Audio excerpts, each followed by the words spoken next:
bumili ako ng talaba. Ito. Bali, lalagyan po natin ng suka, ginger, onion, at saka lemon. Ayan guys, magpapakulo ako ng tubig. I-blanch ko ng tubig itong oyster. Sandali lang. Ayoko kasi yung ganyan na lang na kinakain. Blanch ko na po. Then, haanguin na natin. Oyster na blanch ko na po.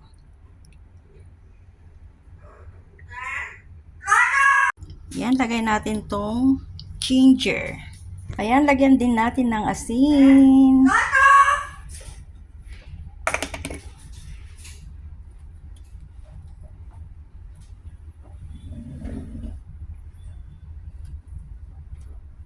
Konting suka.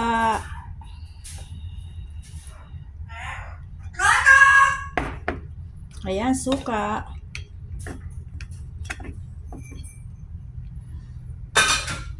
Squeeze tayo ng lemon. Lagyan natin ng lemon. Ayan.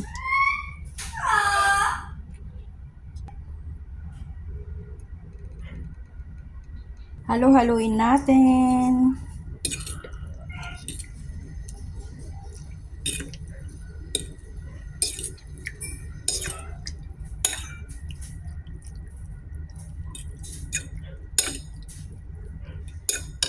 Lagyan din natin ng konting pepper.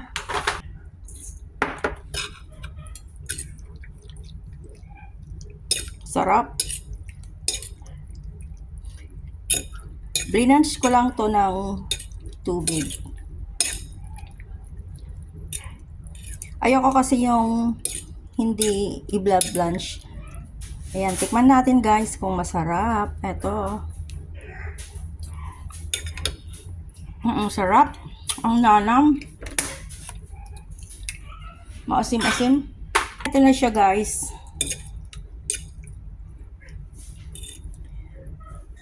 Pwedeng lagyan ng sili at saka yung spring onion.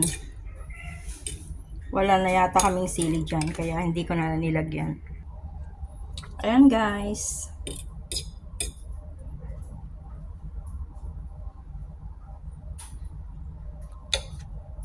Tikman natin itong talaba.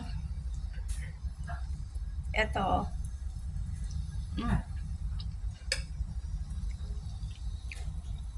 Ang nanam. Ang sarap guys.